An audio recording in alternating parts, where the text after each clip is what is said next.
이 시간 류궁중 장로님께서 나오셔서 사도행전 1장 4절부터 8절까지 말씀을 봉독해 주시겠습니다. 사도와 같이 모이사 저희에게 분부하여 가라사대 예루살렘을 떠나지 말고 내게 들은 바 아버지의 약속하신 것을 기다리라. 요한은 물로 세례를 베풀었으나 너희는 몇 날이 못되어 성령으로 세례를 받으시라 하셨느니라.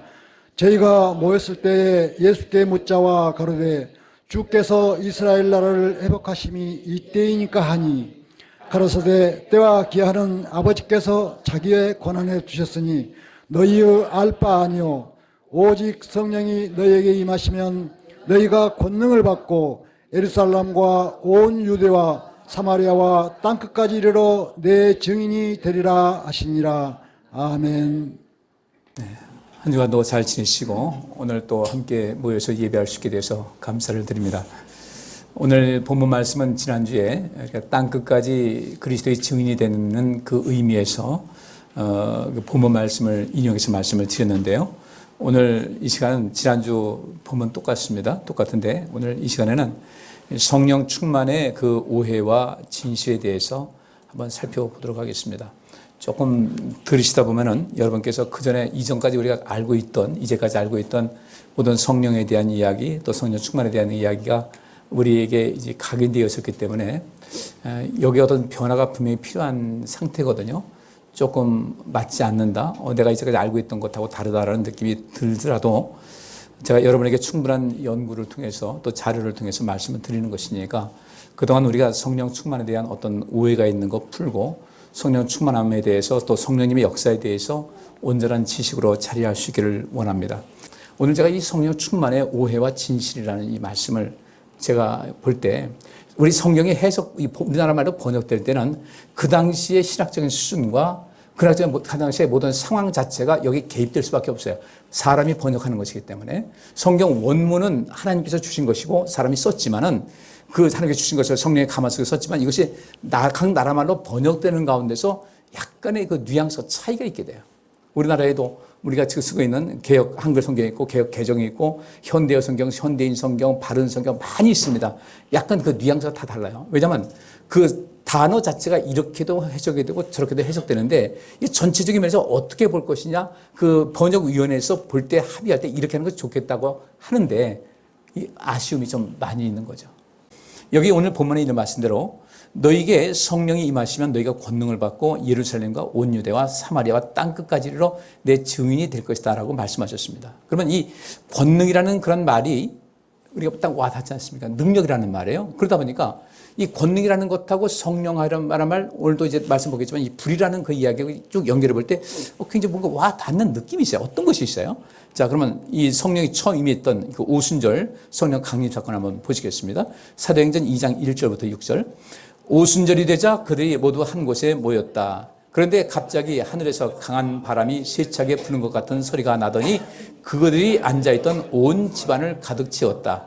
그리고 혀처럼 생긴 불이 나타나더니 그것이 갈라져 각 사람 위에와 닿았다. 자, 이것은 제가 오늘 이 현대인의 성경 번역본입니다. 우리가 개역 한글 성경이 아니라 현대인의 성경, 제가 번역본인데 오순절이 되자 그들이 모두 한 곳에 모였어요. 그들이 누굽니까?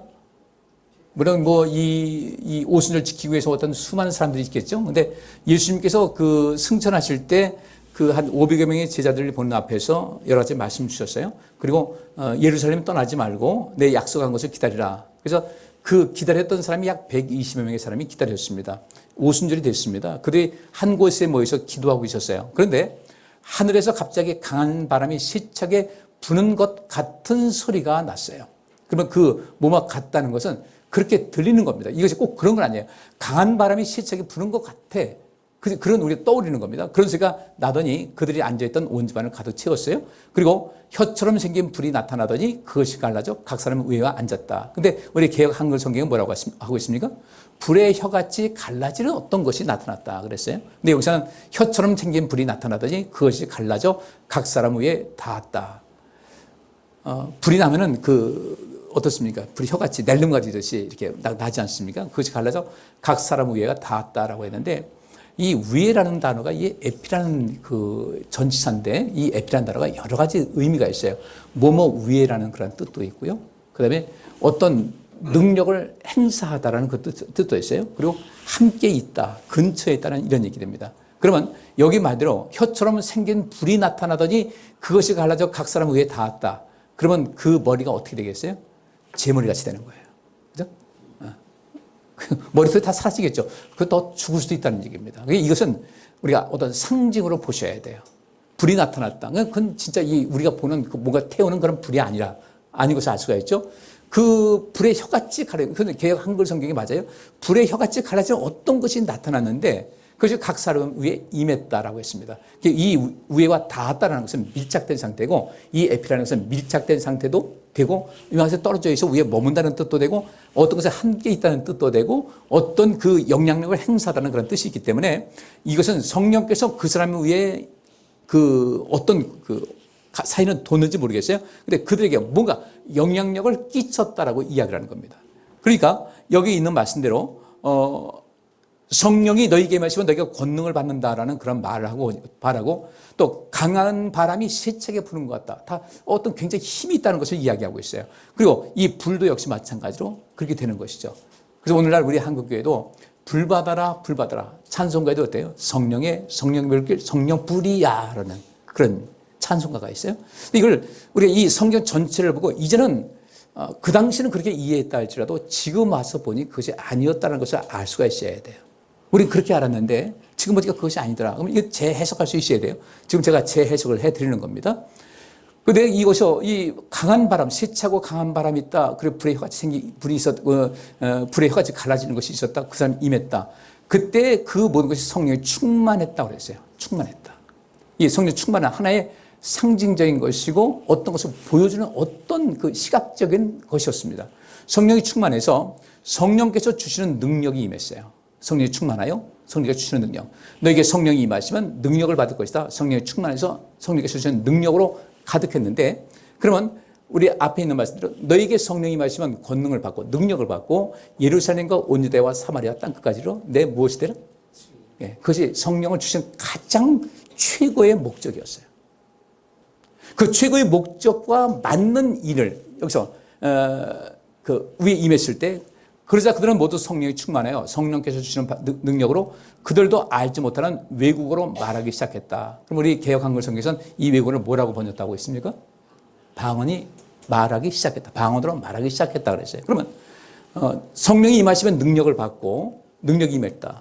그리고 그 능력으로 땅끝까지 내 증인되라고 하는 그 말씀이 어떤 것인가 보면 성령께서 임하시는 가운데 제일 먼저 나타난 일이 그 제자들이 거기 있던 제자들 성령 받은 그들 자신도 알지 못하는 외국어로 말하기 시작했다는 겁니다. 그리고 이 방언을 뭘로 봐야 되겠어요? 우리 지금 말하는 방언 기도입니까? 아니면 외국어예요? 왜 그것하고 그리스도의 증인되는 것하고 무슨 상관이 있습니까? 지금도 전 세계 5천 개의 그 언어가 있습니다. 그러면 이 당시에 유대인들이 받아서 예수님 제자들이 말씀을 갖고 있어요. 이들 아마 헬라어를 했을 것입니다. 또 히브리어도 했을 것이에요. 그런데 이 헬라어와 히브리어를 쓰지 않는 또 그것도 모르는 사람들 말이 다 각각 다른 사람들에게 복음을 증거하기 위해서는 무엇이 필요한 거예요? 그들에게 필요한 언어를 할 수 있어야 되는 거예요.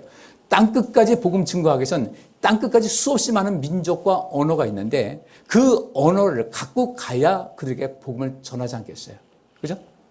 그래서 여기서 이 방언을 말했다. 우리 개역 한글 성경에서 방언을 말하기 시작했다는 것은 땅끝까지로 그리스도의 증인되는 그 모습에서 가장 중요한 수단인 이 말이 시작됐다는 거죠. 그들의 말로 시작됐다. 그래 이것을 우리 한국에서는 지금도 이 방언을 계속해서 뭘 하고 있어요? 방언 기도하는 것으로 자꾸 해석을 하고 있다고요. 제가 여러분에게 몇 번 말씀드렸습니다. 이거 우리가 생각 바꾸지 않으면은 우리 신앙생활 자체가 잘못 흘러갈 수가 있다. 방언 기도 자체가 필요 없다는 건 아니에요. 근데 오수조 성령이 역사했을 때 말한 그 방언은 이때부터 이 다른 나라 말이 시작됐다는 것을 말하는다. 여기 성경에도 그거 나와 있어요. 5절 보니까 그때 예루살렘에는 세계 여러 나라에서 온 경건한 유대인들이 많이 머물고 있었다. 유대인들은 굉장히 꿈이 많았고요. 또 나라가 망하다 보니까 아프리카로 유럽으로 아시아로 상당히 많은 유대인들이 퍼져 있었습니다. 그들이 몇백 년을 살다 보니까 히브리어는 그냥 성경을 겨우 읽을 정도로 그렇게만 되지 이 히브리어를 말로 하는 것은 굉장히 둔했던 상태였어요.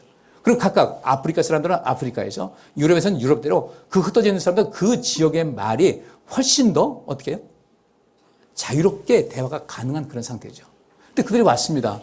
왔는데 여전히 그 유대 땅에 와서 유대인이긴 하지만은 유대의 그 언어로 하기에는 굉장히 어려움이 있었던 거예요. 그런데 이때 그 경건한 많은 유대인들이 왔어요. 오순절 지키기 위해서 사방팔방에서 다 모인 겁니다.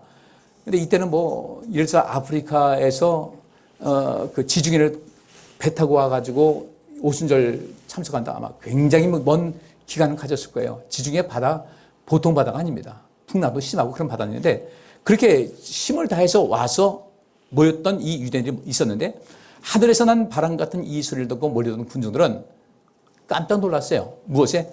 각자 자기가 지금 살고 있는 그 지역의 말로 제자들이 말하는 것을 듣고서 어리둥절했다. 우리 개혁 한글에서는 놀랐다 그랬습니다. 그러니까 자, 여기 있는 말씀 보면 분명히 오순절 성령의 역사에 임했을 때 그때 말한 것은 우리가 말하는 방언 기도입니까? 외국어입니까? 외국어를 말하고 있어요. Foreign language입니다. Foreign, 외국의 language, 언어. 방언 기도라고 하시면 안 돼요. 제가 여러분 방언 기도 필요 없다고 하는 말씀 아니니까 여기서 너무 긴장하지 마시고 이 말씀을 잘 살피시기 바랍니다. 이래서 각 나라마다 제자들이 말하는 것을 듣고 어리둥절했다. 근데 이 고린도전서 12장 보니까 방언의 은사가 있고 또 통역의 은사가 있어요. 자, 통역의 은사가 어떤 게 있습니까? 자, 여러분들이 방언 기도 많이 하시잖아요. 여러분들 방언 기도할 때 지금 내가 방언 기도를 하고 있는데 그 기도의 내용이 무엇인지를 여러분들 스스로 인식하십니까? 못하십니까? 대부분 사람들은 다 알 텐데 자기 무슨 기도하는 것을 알 텐데 그렇잖아요? 다 알아요. 어떤 때 그렇죠. 그래 어떤 때는 나도 나를 모를 때가 있어요. 근데 도대체 내가 왜 이러는지 모르겠어. 그럴 때 있어요. 대개 여러분들이 방언 기도할 때는 내가 지금 어떤 기도를 주 앞에 올리겠다는 것을 이렇게 말로 이렇게 방언을 하는 것이지 대개 다 알고 있어요.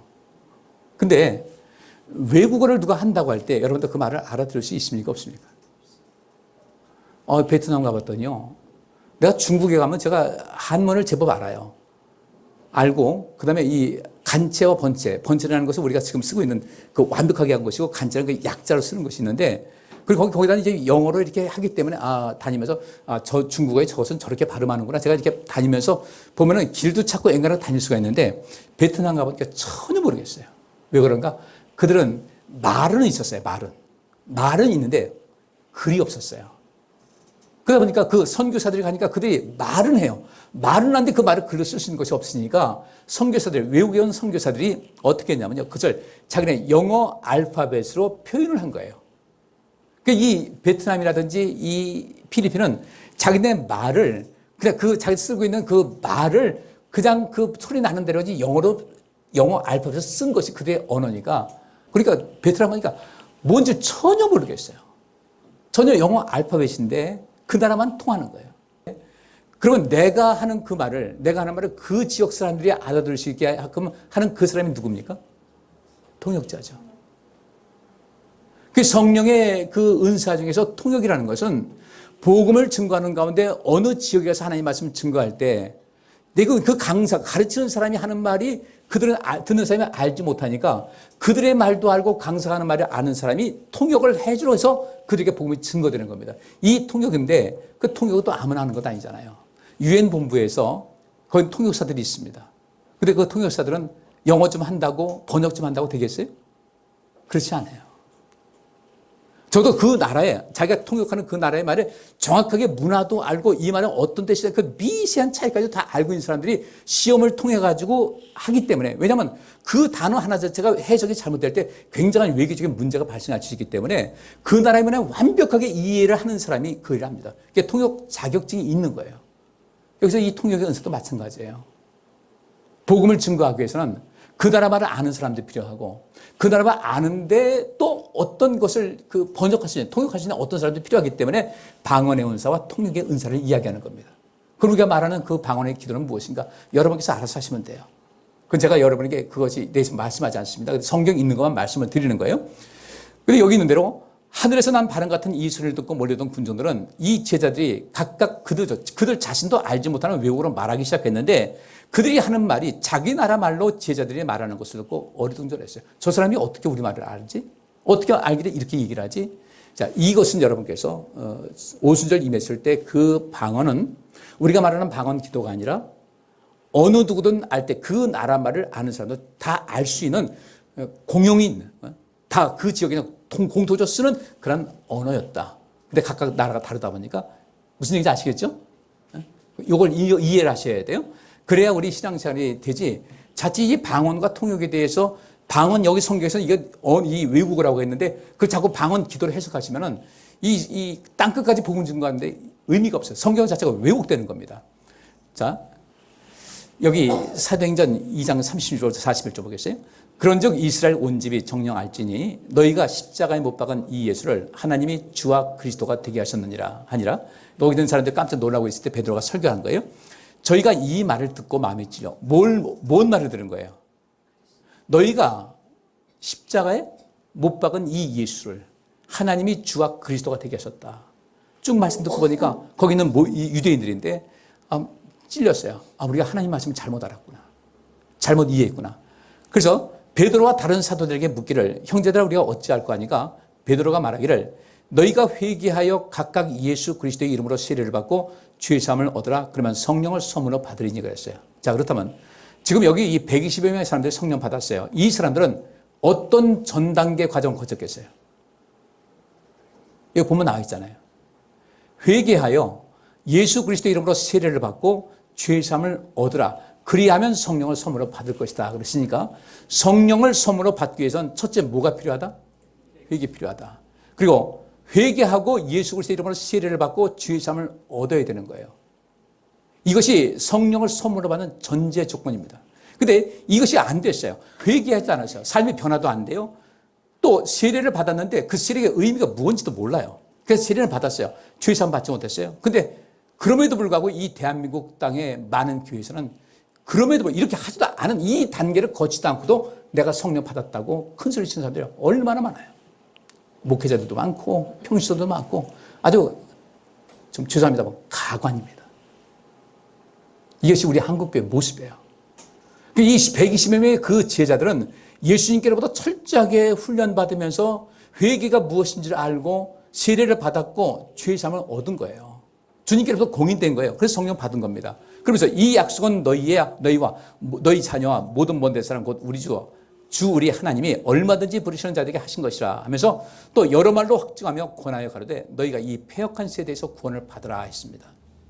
이 세례라든지 이런 모든 것은 패역한 세대에서 구원을 받는 거. 지금 땅끝까지 복음을 증거하는 과정 속에서 이 예루살렘에서 바울이 생명의 복음을 증거하고 있는 겁니다. 그 말을 받은 사람들은 세례를 받으며 이날에 제자의 수가 3,000이나 더했다 그랬어요. 자, 여기까지 이해되시죠? 이 성령 받기 위해서 뭐 해야 된다? 회개해야 된다. 그리고 예수 그리스도의 이름으로 세례를 받고 죄 사함을 받아야 된다. 적어도 죄 사함은 완벽한 것이 아니라 죄와의 싸움을 해야 된다. 죄를 미워하고 죄를 극복하고자 하는 어떤 이 수고가 적어도 여러분이 열심히 주님을 섬기고자 하는 어떤 그런 마음, 이런 모든 것이 있어야만 성령을 선물로 받는 거예요. 그래서 예수님께서 이 성령으로 세례를 준다고 할 때 그 이전에 하나님께서 누구를 보내셨습니까? 네? 누구를? 예수님의 그 앞길을 준비하는 사람이 누구였어요? 세례 요한이었어요. 세례 요한은 뭐라고 합니까? 나는 너희에게 죄 사함을 얻게 하는 회개의 세례를 베푼다고 그런 거예요. 그래서 주님께서 오신 겁니다. 이 과정을 우리가 거쳐야 돼요. 여기서 누가복음 3장 7절부터 13절 말씀에 요한이 이제 그 자기 세례 받으러 나오는 사람에게 이렇게 얘기를 합니다. 같이 읽어요. 요한이 세례 받으러 나오는 무리에게 이르되 독사의 자식들아 누가 너희를 가르쳐 장차올 진노를 피하라 하더냐. 그러므로 회개에 합당한 열매를 맺고 속으로 아브라함이 우리 조상이라 말하지 말라. 내가 너희에게 이르노니 하나님이 능히 이 돌들로도 아브라함의 자손이 되게 하시리라. 이미 도끼가 나무 뿔에 놓여 있으니 좋은 열매 맺지 아니하는 나무마다 찍혀 불에 던지우리라. 무리가 물어 가로되 그러하면 우리가 무엇을 하리이까?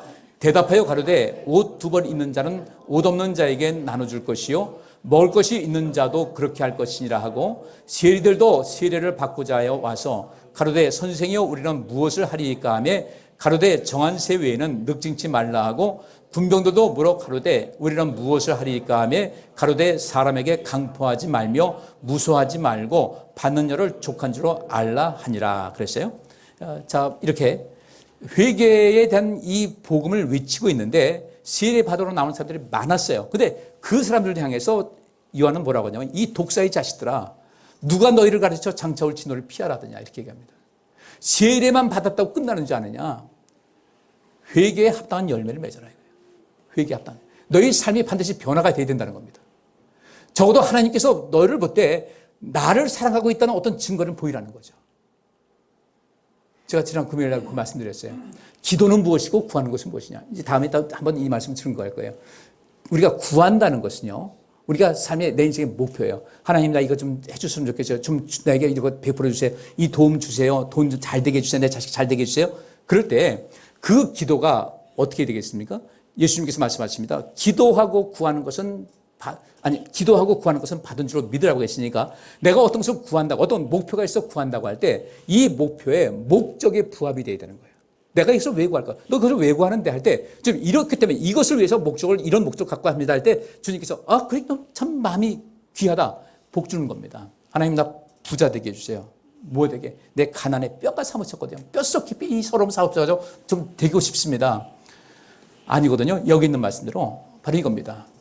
도끼가 나무 뿌리에 놓였다. 좋은 열매 맺지 아니하는 나무다 지게 불에 던지우리라. 굉장히 무서운 이야기예요. 그러면서 옷 두 벌 있는 자는 옷 없는 자에게 나눠주라는 거예요. 아무 때고 두 벌 있으니까 나눠주는 것이 아니라 어떤 상황 보니까 이 사람이 옷이 없어요. 내게 두 벌밖에 없어. 그래도 그를 위해서 한 벌 나눠줄 마음을 가지라는 거죠. 여러분 학계 선지자가 왜 이스라엘 백성들에게 무엇 때문에 책망한 겁니까? 그들이 포로된 상태에 돌아왔어요.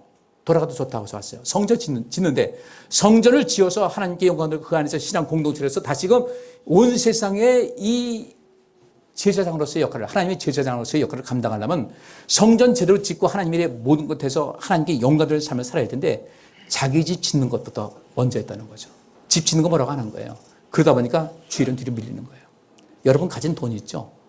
먼저 하나님께 쓰면서 여러분 거 쓰셔야 돼요. 하나님 것은 제쳐놓고서 여러분 일 쓰다 보면요. 학계 선지자가 한 말 그대로 됩니다. 뭐라고 합니까? 너희에게 너희 인생에 가뭄이 내려서 이슬도 묻혀가지고 내가 하고자 하는 모든 것 다 안 될 수밖에 없다. 많이 심었으나 적게 거둘 것이다. 이렇게 말씀하고 있어요.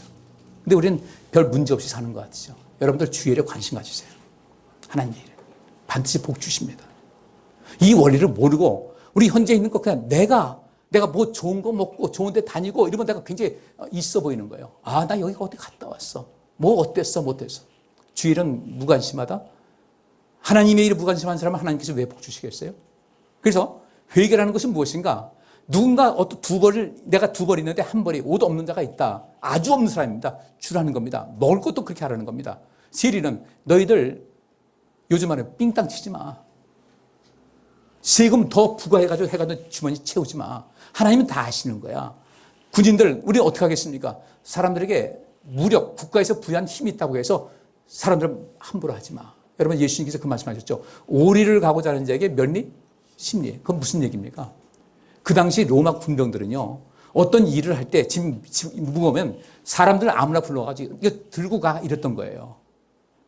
그때 주님께서 화가 나지만 그들은 강포한 사람들이기 때문에 거절했다가 너희가 큰 낭비를 당하니까 그들 그냥 해줘라. 막 분난다고 싸우지 말고 피해를 입으니까 너희 자신을 위해서 그렇게 하라는 겁니다. 자, 예수님께서 십자가를 메고 가십니다. 너무 엄청난 고문 당하시고 매를 맞아가지고 기운이 하나도 없으신데 가다 쓰러집니다. 로마 군병이 누구를 부릅니까? 구레네 사람? 구레네가 어디예요? 지금 말하면 튀니지예요. 아프리카 튀니지인데 그 구레네 사람 시몬이라는 사람이 옆에 지나갈 때 그 사람도 아마 구레네가 여러분들 이 기독교적인 바탕이 굉장히 좋은 나라였습니다. 여러분 한니발 장군이라고 로마와 싸웠던 그 나라예요.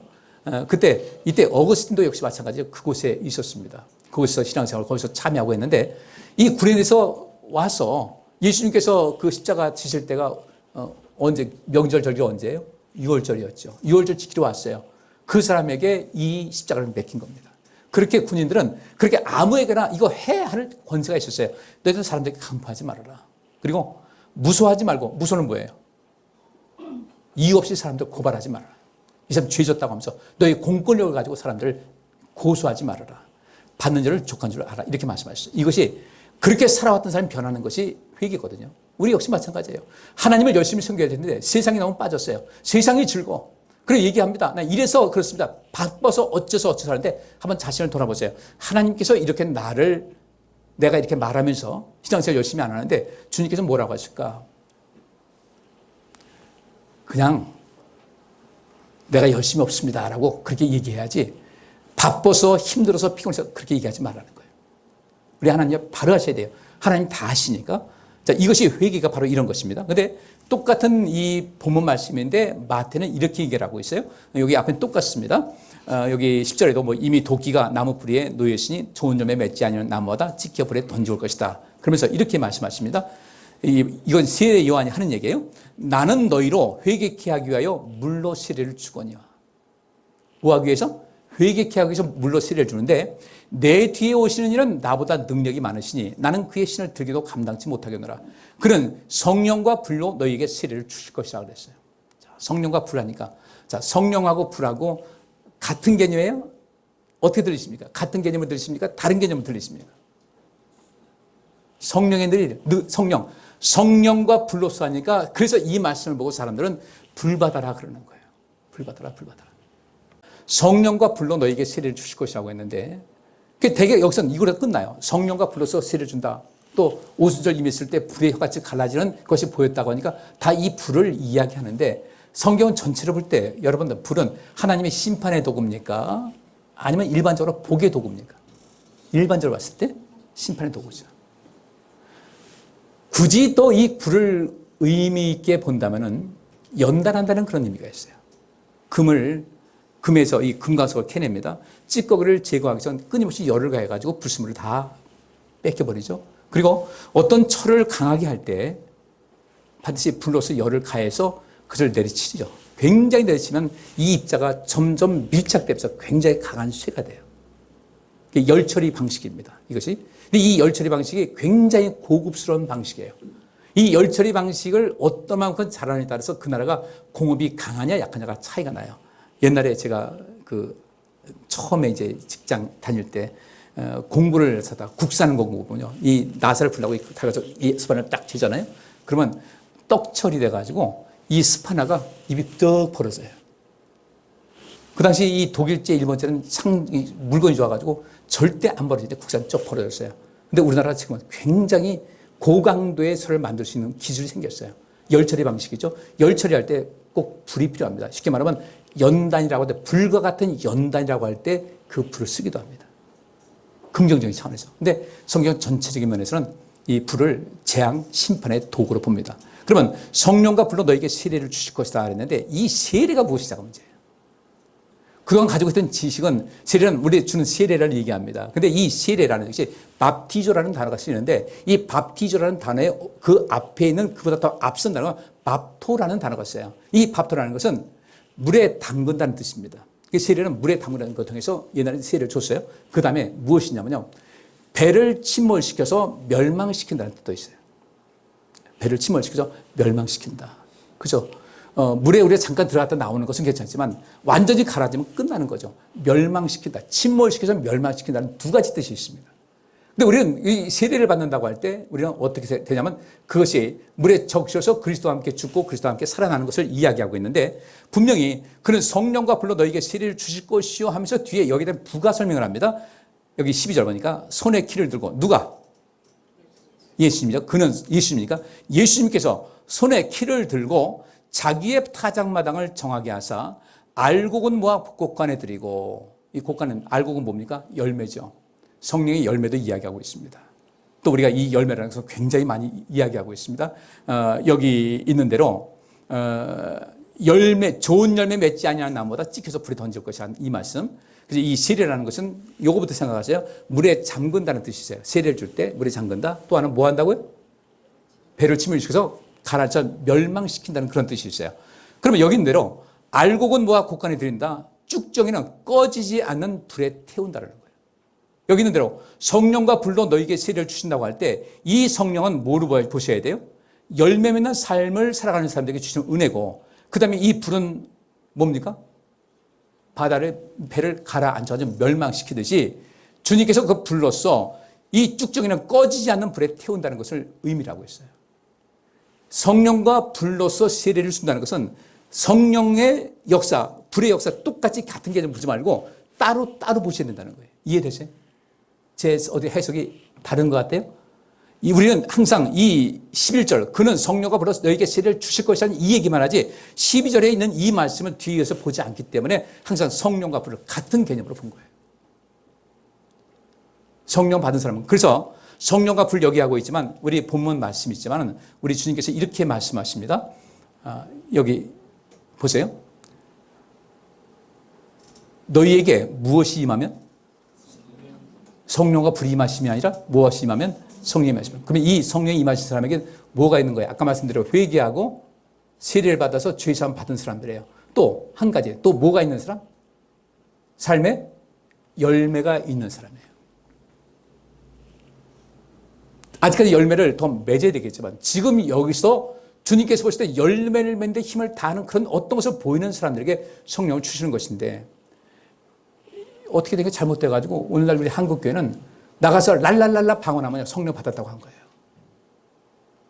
이러다 보니까 땅끝까지 증인되는 건 없어요. 땅끝까지 증인된다는 것은요, 예수님과 같은 모습이 돼야 돼요. 내가 그리스도화 된 사람이 증인되지. 회개도 안 했다, 죄사함 받지도 못했다, 열매도 없다, 무슨 그리스도의 증인이 되겠습니까? 아닌 거예요. 이해되세요? 여기까지 동의하십니까? 막 헷갈리세요? 그럼 나는 뭐야? 여러분께서 알아서 하시면 돼요. 나도 이제는 뭐 해야 되겠다? 회개해야 되겠다. 내 삶의 방식을 바꿔야 되겠다. 내가 변화해야 되겠다. 내가 이 상태는 안 되겠다. 이만 갖고 내가 또 세례를 제대로 받아야 되겠다. 그리스도와 함께 죽고 그리스도와 함께 다시 사는 역사. 주님께서 항상 내 친구다라고 말씀하실 정도로 돼야지, 나는 너를 볼 때마다 내가 참 한숨이 나온다, 답답하다, 이러면 안 되는 거예요. 그래서 여기 있는 말씀대로 성령과 불을 할 때 여기서 이 두 가지 분명히 여기 나오고 그 다음 절에 나오고 있는 겁니다. 알곡은 모아 곡간에 드린다. 성령 받은 사람들이에요. 쭉정이는 꺼지지 않는 불에 태운다. 이 불에 태운다는 것은 멸망시킨다는 개념에서 이 불과 같은 내용이 됩니다. 시간이 조금이라도 요거까지만 하고 다음에 말씀드릴게요. 자, 요엘서 이 오순절 성령이 임했을 때 베드로가 여기서 우리 어찌할 거라는 이 말씀을 그들이 고백하지 않습니까? 오지가 막 찔려가지고. 근데 그 찔릴 때 그 찔리도록 한 그 말씀, 요엘서의 말씀을 인용해서 설교하고 나서 그들의 마음에 찔렸던 거예요. 요엘서 있는 이 말씀, 베드로가 인용했던 이 말씀 보니까 요엘서 2장 28절부터 30절 같이 읽습니다. 그 후에 내가 내 신을 만민에게 부어주리니 너희 자녀들이 장래를 말할 것이며 너희 늙은이는 꿈을 꾸며 너희 젊은이는 이상을 볼 것이며 그때 내가 또 내 신으로 남종과 여종에게 부어줄 것이며 내가 이 이적을 하늘과 땅에 베풀리니 곧 피와 불과 연기 기둥이라. 여호와의 크고 두려운 날이 이르기 전에 해가 어두워지고 달이 핏빛같이 변하려니와 누구든지 여호와의 이름을 부르는 자는 구원을 얻으리니 이는 나 여호와의 말대로 시온산과 예루살렘에서 피할 자가 있을 것이며 남은 자 중에 나 여호와의 부름을 받을 자가 있을 것임이니라. 아멘. 자, 그럼 이 앞에 요엘서 빼고요. 우리 앞에 제가 들은 말씀 가지고 이제 인용해서 보자고요. 전 여러분 성도님들에게 그냥 무작정 내 생각이 이렇다는 것이 아니라 저는 단계적으로 성경을 인용해서 이 말씀을 드리는 거예요. 이게 이제 하나의 물 흐르듯이 말씀드리는 거니까 잘 이해하셔야 돼요. 자, 그 후에 내 신을 만민에게 부어준다. 그 후에는 언제겠어요? 회개하고, 그렇죠. 세례는 나중에 신약성 거니까 회개하고 죄사함 받은 사람이에요. 그러면 이때 요엘서에서 이 그 후에라는 그 앞에 어떤 일이 있었어요? 메뚜기장이 있었죠. 이건 정말 가히 상상도 하지 못할 그 메뚜기 재앙이 와가지고 산천총을 다 갉아먹어가지고요, 앙상하게 가지만 난 겁니다. 그 해는 먹을 것이 아무것도 없었던 거예요. 도대체 기대할 것이 없어요. 그때 이 백성들이 하나님께서 왜 그들에게 메뚜기 재앙을 내리셨겠습니까? 뭐 했길래? 하나님 앞에 죄를 졌기 때문에. 회개할 줄도 모르고, 선지자를 말씀 주셨는데 회개할 줄도 모르고 죄에서 벗어날지 모르고 멋대로 자기 살아왔을 때, 그래서 그때 그들에게 메뚜기 재앙이 내렸는데, 그때 메뚜기 재앙이 임하고 난 다음에 그들이 뭐 했어요? 회개한 거예요. 우리가 여호와를 떠났다. 하나님께 잘못했다. 그렇게 돌아올 때 내가 내 신을 만민에게 부어줄 것이다 하니까, 근데 이 요엘서 이해할 때 이 후회를 빼먹고 내가 내 신을 만민에게 부어준다, 이것만 관심 가졌던 거예요. 아무나 성령 줄 것 같이. 그 후회가 굉장히 중요한 이야기예요. 그리고 부어주니 너희 자녀들이 장래를 말할 것이며 너희 늙은이는 꿈을 꾸며 너희 젊은이는 이상을 볼 것이며, 성령 받은 사람들 회개하고 또 세례받고 또 죄사함 받아서 열매 있는 그런 삶을 사는 사람들에게는 그들의 입에서 자연스럽게 장래일을 말할 수 있게 된다는 겁니다. 장래일과 꿈과 이상은 뭡니까? 미래를 바라보는 희망입니다. 회개하고 돌이켜서 하나님의 뜻을 따라 살고자 힘을 다하는 사람들에게는 항상 미래의 예언을 하는데, 장래를 말할 것이다 예언을 하는 겁니다. 예언을 하는데 어떤 예언? 희망과 그 다음에 또 뭐가요? 삶의 활력이 넘치는 예언할 것이고, 나이 많은 사람도 꿈을 꾼다는 겁니다. 우리 연세 드신 분들 자꾸 꿈을 잃어버리시면 안 돼요. 몸 아픈 것은 몸 아픈 거예요. 우리가 하나님 앞에 가기 위해서 옷이 낡아지듯이 우리 몸도 낡아지니까 낡은 옷, 새 옷 이제 갈아입을 날이 다가온다는 마음을 갖고 있어야지, 자꾸 난 이거 아무것도 안 된다고 가만히 계시면요, 우리 인생 더 망가집니다. 속사람 새로워져야 돼요. 몸도 잘 관리하셔야 돼요. 젊은이 이상을 볼 것이며, 그때 내가 또 내 신으로 남종과 여종에게 부어줄 것이다. 이 남종과 여종은 누구의 종이에요? 내 신으로 내 남종과 여종. 그러면 남종과 여종은 뭐 하는 사람입니까? 하나님 말씀을 철저하게 순종하는 사람이 종이지, 주인의 말 따르지 않는데 무슨 종이에요? 우리가 하나님 말씀을 잘 듣고 그 말씀에 순종하는 사람들에게 복 주신다는 말씀이 똑같은 겁니다. 말씀 순종하세요, 우리 성도님들. 그 말씀을 자꾸 내 것으로 해가지고 비교하지 말고 하나님께서 말씀하셨다 지키시라는 거예요. 우리 이 삶에 이 동기가 필요한 겁니다. 우리도 그래, 하나님 말씀대로 살자. 하나님께서 그렇게 말씀하셨으니까, 그분이 나의 아버지시니까, 아버지가 나한테 거짓말하겠나? 그건 말 따르자. 내가 좀 몸이 귀찮고 불편하고 좀 하기 싫더라도 그분께서 복이 있다고 하시면 하자는 거예요. 자, 여기 말씀하니까 내가 이적을 하늘과 땅에 베풀리니 곧 피와 불과 연기 기둥이라. 여호와의 크고 두려운 날이 이르기 전에 해가 어두워지고 달이 핏빛같이 번하려니와 누구든지 여호와의 이름을 부르는 자는 구원 얻으리니. 여기 이 말씀에 보세요. 내가 이적을 하늘과 땅에 베풀겠다. 이 요엘서에서 이적을 하늘과 땅에 베풀었는데, 이 이적이 뭐겠어요? 피와 불과 연기의 이적이 뭐겠어요? 메뚜기 재앙이었어요. 먼저 베풀었어요. 빨리 돌아왔어야 됐는데. 여러분께서도 내 인생 살아갈 때 이건 아니다 싶으면요, 그리고 내가 하나님 말씀과 비교해서 내가 곁길 간다 생각하면 빨리 이게 주님께서 내게 어떤 사인을 주시는구나. 여기 이적이라는 것은 여기 이적과 기사, 표시, 징조, 전조를 말합니다. 이적이라고 하니까 어떤 기적을 나타내는 그런 것이 아니라 우리가 어떤 사인을 주시는 거예요. 경고를 주시는 겁니다. 표시를 하시고 징조하시고 전조를 보여줄 때 이게 곧 피와 불과 연기다. 그럼 여기 불이 재앙이죠. 여기 나오는 것은요. 그래서 제가 성령과 불로써 이 세례를 준다고 할 때 그 불을 뭐 성령의 불길 이거 생각하지 말고, 내가 쭉정이 되면 내가 불로 완전히 내가 가라앉는다. 이 밥티저 세례라는 것은 물에 잠긴다는 것은 내가 모든 것이 다 잠기는 것이거든요. 완전히. 그럼 내가 불에 다 휩싸이면 어떻게 되겠어요? 죽는 거예요. 내가. 피와 불과 연기 기둥에 이런 어떤 징조가 보인다. 이렇게 안 되겠다 싶을 때 빨리 돌이켜야 된다는 겁니다. 그래서 성령을 받는다 할 때, 특별히 이 성령을 받고서 체험하고 나서 벗어난 사람은 다시 회개할 수가 없다는 그 말씀이 있어요. 성령께서 우리에게 임하셨다는 것은 우리에게 마지막 기회를 주시는 거예요. 마지막. 열매 맺는 삶을 살아라. 그리고 이 기회를 놓치게 되면 너는 불로서 심판받는 것이다. 그리고 고린도전서 3장 보니까 우리가 하나님 앞에 섰을 때 우리의 공력은 뭘로 심판한다고 했습니까? 불로 심판한다고 그랬어요. 그 불에 사람 남아야 되는 건데 나는 과연 어떤 것인가를 보셔야 돼요. 이때 이런 상황 속에서 이런 징조가 있을 때 누구든지 여호와의 이름을 부르는 자는 구원을 얻을 것이라는 거예요. 이 구원을 얻는 것이 무엇입니까? 바로 만민에게 성령을 부어주시겠다. 그 성령의 힘으로 모든 것을 구원을 얻을 수 있겠다. 성령이 임해서 더욱더 힘있게 인생을 살아갈 수 있는 그런 것을 허락해 주신다는 것을 말씀을 하고 있어요. 자, 우리 성도님들, 여기 있는 대로 내가 이적을 하늘과 땅에 베푼다라는 것은 어떤 일을 시작하거나 준비하기 위한 행동을 말합니다. 내가 이적을 하늘과 땅에 베풀겠다. 우리 하나님께서 여러분에게 어떤 사인을 분명히 보여주시고 계셔요.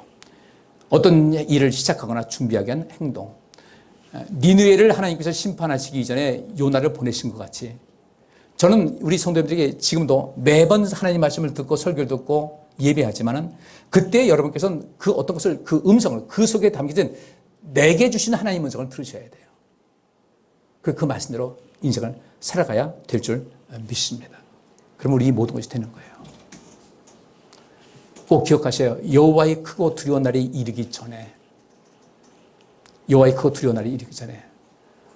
내가 도저히 어떤 것을 돌이킬 수 없는 이 상황이 있을 때, 그러니까 지금 기회 있을 때 흐트러지지 마시고 하나님 가까이 하셔서 성령은 받으시되 이 불로 상제, 성령과 불이라고 할 때 성령의 충만함 받으실 때 이 불, 심판의 불은 여러분과 상관없는 삶을 살아가시기를 주의 이름으로 축복합니다. 이 불세례 생각해 보세요. 우리들끼리 할 때 불세례하면 그동안 우리가 가진 개념이 있으니까 불세례 좋지 하지만 세상 사람들이 가서 당신 불세례 받을 거야. 그러면 뭐 하겠어요? 뭐라고 하겠어요? 불세례 받을 것 같아. 그러면 기쁘다고 고맙다고 하겠어요? 그 개념이에요. 불세례라는 것은 침몰시키다, 파멸시키다, 멸망시키다는 그런 개념으로서 들으셔야 됩니다. 아시겠죠? 세례라는 그 단어, 밥티조에서 앞선 그 밥토라는 말은 물에 잠근다는 뜻도 있고 완전히 침몰시켜서 멸망시킨다는 뜻이 있는데 성령 세례라는 것은 우리의 물에 잠근 성령에 충만해서 우리가 그 은혜 가운데 있게 되는 것이고 불로 세례를 준다는 것은 심판과 멸망을 이야기하는 것이다. 우리 이 속에서 맨날 불로 하지 마시고요. 성령의 열매를 보세요. 성령의 열매를 보세요. 불과는 우리가 보통 불세례 받는다고 할 때 그 불과는 전혀 다른 개념이에요. 얼마나 온화한지 몰라요. 근데 엄청난 힘이 있어요. 이 개념을 살펴보시고 오늘 오후든지 다음 주든지 제가 좀 더 생각해 봐서 나머지 말씀을 또 한번 더 하도록 하겠습니다. 기도합니다. 하나님, 우리가 하나님 말씀을 바로 이해해서 우리의 신앙생활 자칫 곁길로 흐르지 않게 하시고 우리가 온전한 성령 충만 받아서 복 있는 삶을 살고 영광된 삶을 살고 하나님을 영화롭게 하는 삶을 살아가기에 부족함이 없게 하여 주옵소서. 예수 그리스도 이름으로 기도하옵나이다. 아멘.